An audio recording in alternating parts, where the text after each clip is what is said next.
You know that feeling when your check engine light comes on and your first thought isn't, I should get that looked at, but how bad is this going to hurt me? That anxiety isn't about the car, it's about the number in your bank account.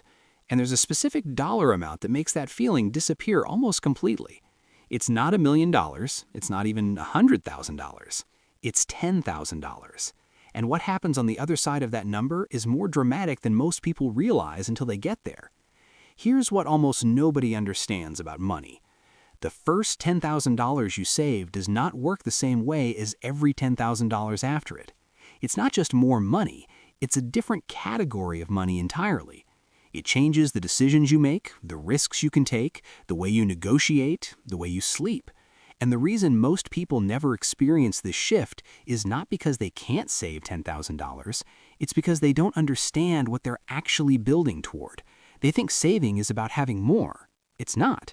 It's about operating in a fundamentally different mode.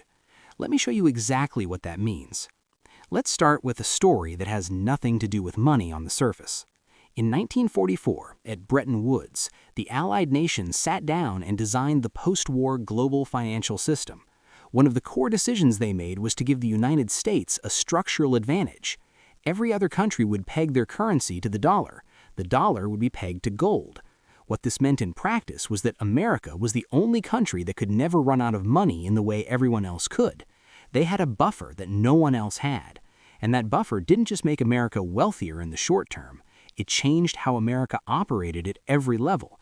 Foreign policy became more aggressive because there was no fear of the bill. Infrastructure investment expanded. The willingness to take calculated risks increased across the board. The buffer wasn't just financial, it was psychological. It rewired the decision-making framework of an entire nation. Now, scale that down to a single person. That is exactly what your first $10,000 does. It does not make you rich, it makes you structurally different from the version of yourself with zero. And that structural difference compounds into every area of your life in ways you cannot predict until you're inside it. Let me give you the specific mechanism. When you have no savings, your brain is running a constant background process. It's always calculating exposure. Every unexpected expense, every wobble in your job security, every car noise, every medical bill, every invitation to do something that costs money, your brain is running that calculation against zero, against nothing. And when you're operating against zero, that background process consumes enormous cognitive bandwidth. Neuroscience research confirms that financial stress can reduce effective IQ by the equivalent of losing a full night's sleep consistently every single day. You are not thinking clearly, you are not making your best decisions, you are not seeing the opportunities in front of you because your brain is occupied managing threat. $10,000 shuts off that background process. Not completely, but enough. Enough that the bandwidth becomes available again. And what people do with that bandwidth is where it gets interesting. There's a guy I know, mid-30s, worked in IT support. Smart guy, good at his job. For 6 years, he stayed in a position he had outgrown because the idea of leaving without another job lined up was too frightening. He had maybe $800 in savings at any given time. The math on a gap in employment didn't work, so he stayed. Then he got serious, spent 18 months cutting his lifestyle, and hit $12,000 in savings. Within 4 months of crossing that threshold, he quit, spent 3 weeks doing nothing, and came back into the market negotiating from a position of no desperation. He ended up with a role paying $23,000 more per year than where he had been stuck for 6 years. The $12,000 he saved did not get spent. It sat there, but it rewrote his entire approach to his career. That's the mechanism, not spending the money, having the money, and understanding why that distinction matters is everything. Here's the psychology that traps most people before they ever reach this point. When you're living paycheck to paycheck, every financial decision is what behavioral economists call a scarcity decision. And scarcity decisions are systematically biased toward the short term. When you don't have a buffer, you cannot afford to think long. You cannot take the $50 networking event that might change your career. You cannot take the certification course that pays for itself in 6 months but costs money today. You cannot negotiate hard in a salary conversation because you need the job now. You cannot wait for a better deal on a car because you need the car this week. Every decision that would improve your long-term situation requires short-term slack, and scarcity eliminates short-term slack by definition.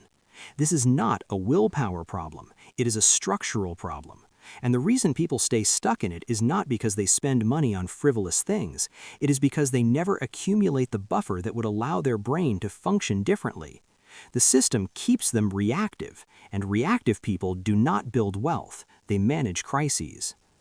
Now, here is where the math starts to work in your favor, and most people have no idea this is happening. When you have zero saved and an unexpected $800 expense hits, what happens?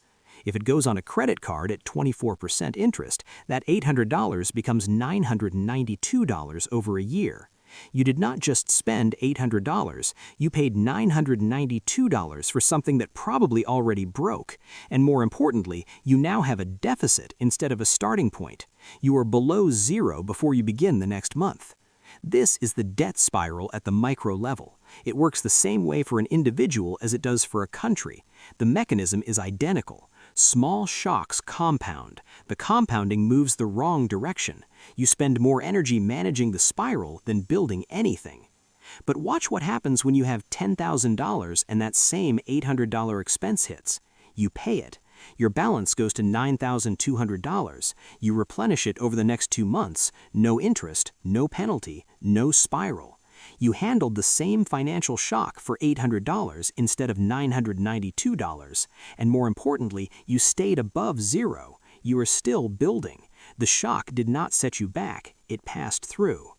Over a lifetime, the difference between those two outcomes is not $192. It is the compounding effect of every decision that gets made from a position of having margin versus no margin. The math on that gap is not close. Let me put specific numbers on what $10,000 actually protects you from, because people vastly underestimate how much financial security this amount buys. The average car repair in the United States runs between $500 and $2,500 for most situations outside of a complete engine replacement. Your $10,000 covers the worst version of that without touching your paycheck. A typical emergency room visit for a non-catastrophic issue with insurance lands somewhere between $1,000 and $3,500 after your deductible. Covered. Job loss, if your monthly expenses are $3,500, gives you nearly 3 months of runway. 3 months is enough time to be selective about your next move rather than desperate. Home appliance failure, HVAC replacement, deductibles on insurance claims, last month's deposit on a new apartment if you need to move. $10,000 absorbs essentially all of the financial shocks that derail people who are operating without a buffer. But here's the part that is counterintuitive. Most people who build $10,000 in savings never spend it on any of those things. They handle those expenses out of cash flow and keep the $10,000 as the permanent floor. Because once you understand what it does for you, you become highly motivated to protect it. The money changes your behavior around money. It is not a resource you draw down, it is infrastructure you maintain. Now let's talk about the behavioral shift that actually separates the people who build this kind of buffer from the people who intend to but never do, because the difference is not income. This is the part that most personal finance content gets wrong. There's a study done by researchers at Northwestern University that tracked households across income levels over a decade. The households that built emergency funds and maintained them did not have dramatically higher incomes than those who did not. The median income difference was less than 15%. What separated them was not earnings, it was payment sequencing. The households that built savings paid themselves first. The households that did not paid everyone else first and tried to save what was left. And what is left at the end of the month after rent, utilities, groceries, subscriptions, car payments, incidentals is consistently nothing. Not because the money was spent on irresponsible things, because the math of paying everything else first leaves zero margin by design. The people who hit $10,000 in savings treat the savings transfer like a bill. It comes out on payday before they see it. It is not discretionary. It is not subject to how the month went or whether they feel like it. It is automated, fixed, and invisible. They live on what remains. The people who do not hit $10,000 reverse that sequence and then wonder why the balance never grows. Let me give you a specific framework for getting there, because understanding why $10,000 matters is only useful if you can actually build it. Step 1. Calculate your real monthly surplus, not what you think it is. Pull 3 months of bank statements. Add up every outflow, subtract from income. Whatever is left is your true margin. Most people believe their margin is higher than it is because they are not tracking where the money goes. They know the big categories. They do not know the aggregate of the small ones. Streaming services, food delivery, subscriptions, impulse purchases. These add up to a number that would surprise almost everyone who has not done the exercise. Do the exercise. The number you find is your starting point. Step 2. Set a savings target that is small enough to be automatic and large enough to matter. For most people, this is between 10 and 20% of take-home pay. If your true monthly surplus after all expenses is $600, start by automating $300 into a high-yield savings account on the same day your paycheck lands. Not 2 days later, not when you check the balance, the same day. Set it to transfer automatically and leave it alone. Treat the savings account like it does not exist for spending purposes. Step 3. Compress the timeline with one single expense reduction. Pick the largest discretionary expense in your life and cut it in half for 6 months. Not forever, 6 months. If you spend $400 a month on dining out, spend $200. If you spend $300 on subscriptions and apps, audit and cut to $150. That single reduction applied to the automated savings transfer can take months off the time it takes to reach $10,000. Most people try to cut everything at once and last 3 weeks before reverting. Cutting one thing is sustainable. Do that instead. Step 4. Create friction between yourself and the savings account. Move it to a bank that is different from your checking account. Remove the app from your phone. Make it require 2 business days to transfer back. These are not tricks, they are behavioral architecture. The research on savings behavior is consistent. The harder it is to access the money, the more likely it stays saved. Willpower is finite. Friction is not. Build the friction. Step 5. Once you hit $5,000, raise your automatic transfer by 20%. Not because $10,000 is better than $5,000, which it is, but because the momentum of seeing the balance grow is itself a behavioral reinforcement. The people who make it to $10,000 the fastest are not necessarily the ones who started with the most money. They are the ones who kept increasing the amount incrementally as the habit stabilized. The first 3 months are the hardest. After that, the automation does the work. Now, let's talk about what you do once you actually have $10,000 sitting there, because the decision at that moment determines whether you use it as the foundation it was meant to be or immediately undermine what you built. The single most common mistake people make after reaching this milestone is treating it as a spending fund.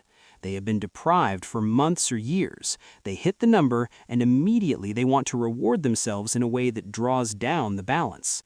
This is understandable. It is also exactly the wrong move, because the moment the balance drops below a psychological threshold, usually somewhere around $7,000 to $8,000, the anxiety comes back.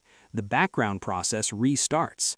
The cognitive bandwidth gets reallocated back to threat management. You lose the thing you built it for. The right move is to establish the $10,000 as a permanent floor and then build above it with a separate objective in mind. Once the floor is stable, the next question becomes what you are building toward. And this is where the conversation about $10,000 connects to something much larger. Here is what most people do not understand about compound growth until they see it firsthand. The first $10,000 invested in a broad market index fund at a historical return of roughly 7% annually generates $700 in the first year. That sounds unimpressive. It is. At that stage, you are still doing all the work. But the math is not linear. By the time that initial $10,000 has grown to $40,000, it generates $2,800 per year without any additional contribution. At $100,000, it generates $7,000 annually. At that point, your money is working nearly as hard as a part-time job. At $500,000, it generates $35,000 a year. At that level, money is doing work equivalent to a full salary in many parts of the country while you sleep. The first $10,000 is where that journey starts, not the destination, the starting line. And every year you delay getting to that starting line is a year of compounding you never recover. Let me put a concrete number on the cost of delay.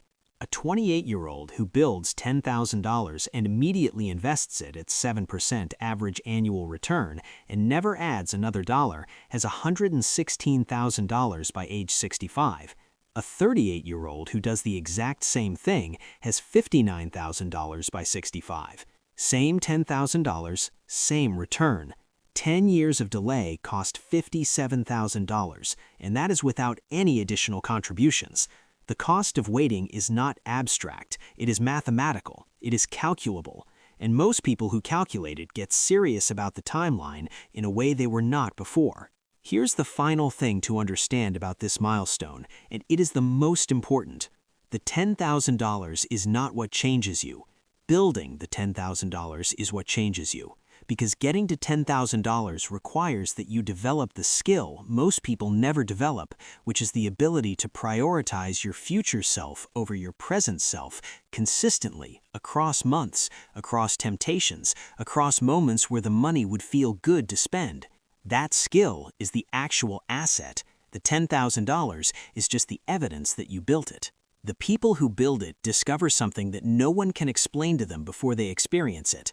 That the discipline required to save $10,000 is the same discipline required to save $100,000. The habits do not get harder, they get easier because they become automatic. The first milestone is the one that requires the most willpower because you are building the system from scratch. After that, the system runs itself. The transfers happen, the balance grows, the compounding begins. And the version of you that managed to get to $10,000 looks at $100,000 not as an impossible number, but as a destination with a known path. Most people are one behavior change away from a fundamentally different financial life. Not a raise, not an inheritance, not a market timing decision. A behavior change. Specifically, the decision to pay yourself first, automate the transfer, and treat the savings account as infrastructure rather than a reserve you tap whenever something costs money. The check engine light is going to come on again. The car is going to need something. The job is going to wobble. The unexpected expense is going to arrive at the worst possible time. It always does. The question is not whether that happens. The question is which version of you it happens to. The version who sees the light and feels the floor drop out from under them, or the version who sees it, makes a call, and pays the bill without their month falling apart. $10,000 is the difference between those two versions.